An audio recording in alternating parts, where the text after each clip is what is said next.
brothers and sisters of Africa. Listen closely, because what I am about to share with you is not just a headline, it is a turning point. In a world where Africa is too often cast as a consumer, a dependent, a market for finished goods. Today we bring you a story that flips that narrative on its head. Because today, Burkina Faso, a landlocked nation long overlooked by the so-called global powers, has stunned the world. A country once ignored on industrial maps has emerged as the largest exporter of steam boilers in Africa. Yes, you heard that right, the first of its kind on this continent. This is not just a matter of steel and fire. This is about strategy. This is about sovereignty. This is about engineering our own future, with our own hands, on our own soil. Let me ask you, when was the last time Africa didn't just import industrial machines, but exported them, not raw materials, not scrap, but high-grade, precision-engineered, industrial-scale machinery? Steam boilers, the very engines that power entire factories, food processing plants, textile industries, and energy facilities. These are the lungs and hearts of industrial civilization, and now they are designed, built, and exported from Burkina Faso, from the heart of West Africa, to nations across the continent and even beyond. Pause. Think about that for a moment. This isn't aid. This isn't charity. This isn't dependency. This is Burkina Faso exporting capability. This is Africa exporting excellence. And at the center of this miracle stands one named Captain Ibrahim. The young, visionary leader who dared to look past the limitations imposed by colonial economies. He saw what others could not see, that sovereignty is not just a flag or anthem, it is the ability to power your own industries, produce your own machines, and command your own destiny. And now the world is watching. How did a country under sanctions, under media siege, and under pressure from foreign interests become a continental leader in manufacturing? How did a nation recovering from decades of underdevelopment suddenly emerge as a beacon of industrial innovation? It happened because a generation of engineers, welders, designers, and visionaries decided to say, enough is enough. Enough of importing what we can build. Enough of watching our raw materials leave in crates, only to return as overpriced finished products. They asked a simple question: why can't we? Why can't we build our own machines? Why can't we train our youth in thermodynamics and metallurgy? Why can't we manufacture steam boilers that meet global safety standards and energy efficiency regulations? And then they stopped asking and they started building. Factories were erected. Local mines were hired. International partners from the global south, not the exploiters of the past, but cooperative nations, offered technical support and fair collaboration. Materials were sourced, designs were prototyped, and slowly but surely, a revolution was ignited in the belly of the Sahel. Today, Burkina Faso is not just producing boilers, they are exporting them to Ghana, Mali, Rwanda, Tanzania, even parts of the Middle East. Hospitals, sugar refineries, rice mills, and agro-industrial parks are being powered by equipment that proudly bears the label, Made in Burkina Faso. Let that sink in, Made in Burkina Faso. A sentence few believed they would live to see.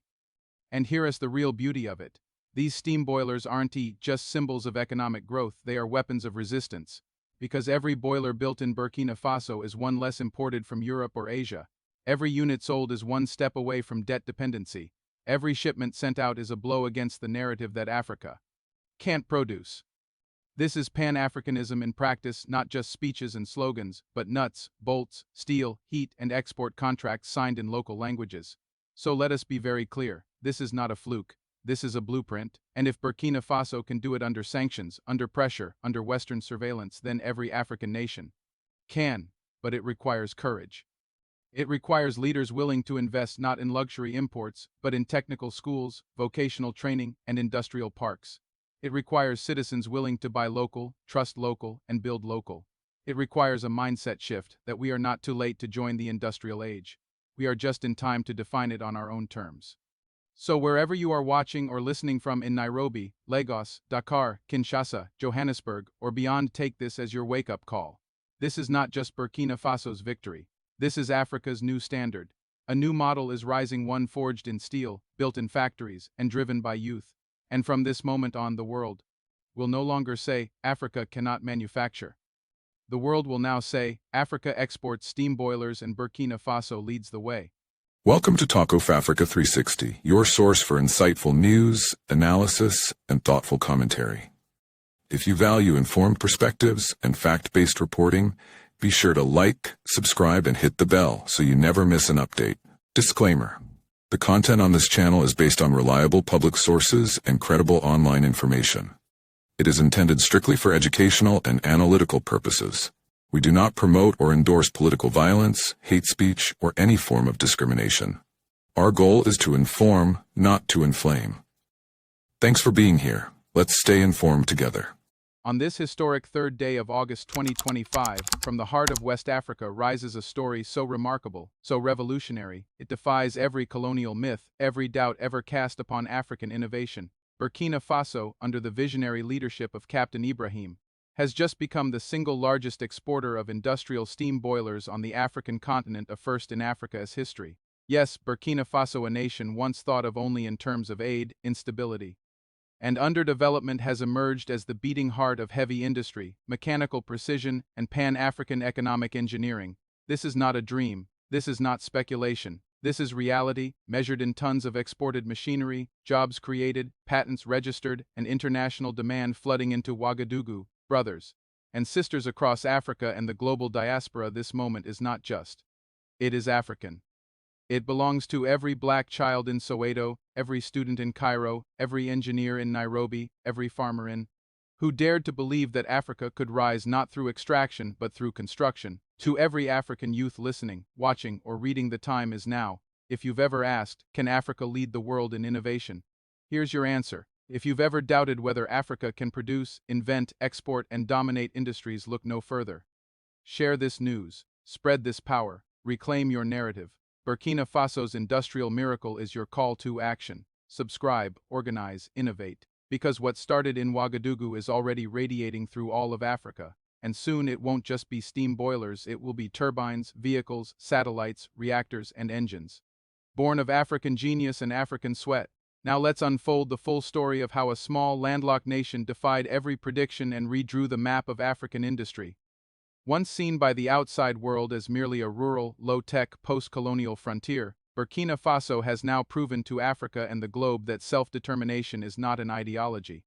It is an industrial model, and this model is thriving. Under the People's Industrial Recovery Plan initiated by the administration in 2023, the government poured resources into the National Foundry and Mechanization Authority (BFA), a state-owned mega-industrial complex built from the ground up, using a hybrid of local engineering talent and strategic partnerships with South-South allies including Pakistan, Iran, Russia, and Cuba. The facility, located in Koudougou with satellite plants in Bobo-Dioulasso and Ouagadougou, was designed to produce Africa's first mass-manufactured, modular, and eco-efficient steam boilers for domestic, regional, and eventually global markets. And today, that dream has been achieved, from textile factories in Togo to sugar processing plants in Zambia, to greenhouses in Ghana and tea farms in Kenya. Steam boilers are now powering Africa's productivity. The export surge is real. In the last fiscal year alone, over 4,500 industrial units were shipped to 22 countries, making Burkina Faso not only the largest producer but also the first net exporter of heavy industrial boiler technology on the continent. How was this achieved? The secret lies not just in engineering but in vision. Understood something most African leaders overlooked: no nation can be sovereign if it does not control the machines that drive its economy. It's not enough to reclaim land, we must also reclaim the ability to transform land. That means processing, powering, refining, and building, and the humble but mighty steam boiler is at the center of it all. Steam boilers are the backbone of industrial agriculture, manufacturing, textiles, metallurgy, and energy production. But for decades, Africa has imported every single component, from tiny valves to entire units, from Europe and Asia at exorbitant costs. Now that cycle is being broken.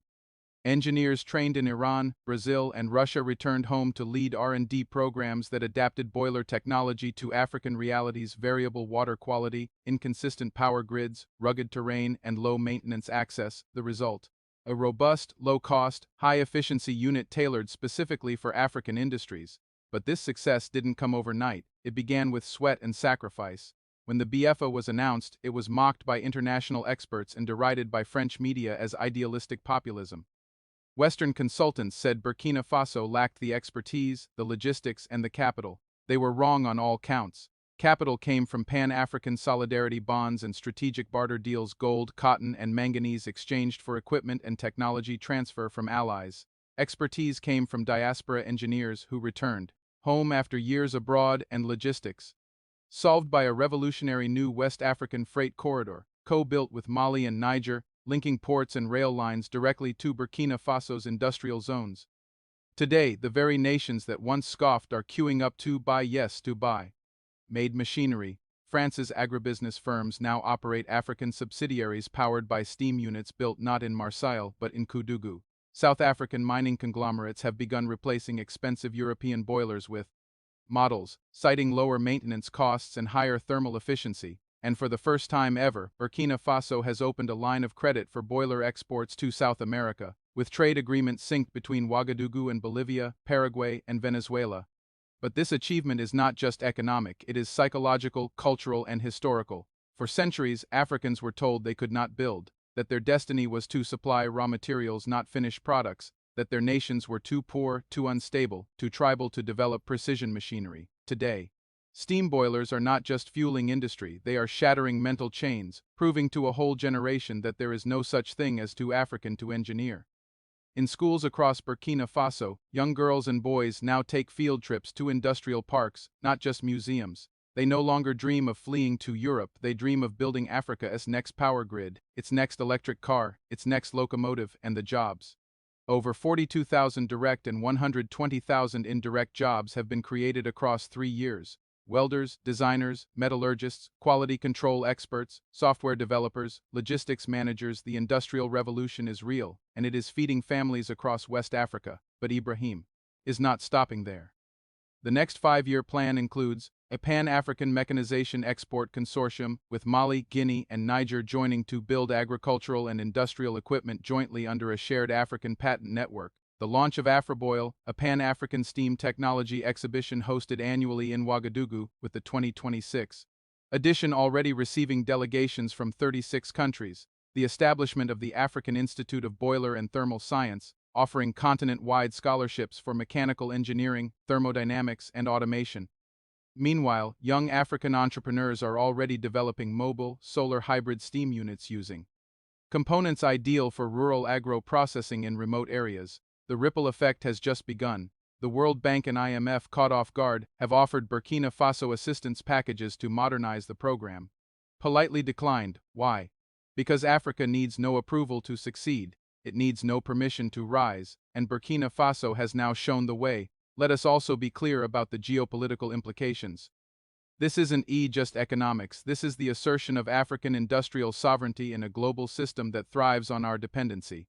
Burkina Faso is now setting the stage for what comes next. Africa as a net exporter of technology, not just consumer goods. Africa as the continent where mechanical engineering thrives. Africa as the factory of clean, sustainable, purpose-built, self-owned industrial capacity. What Burkina Faso has done is not just build boilers, it has built belief.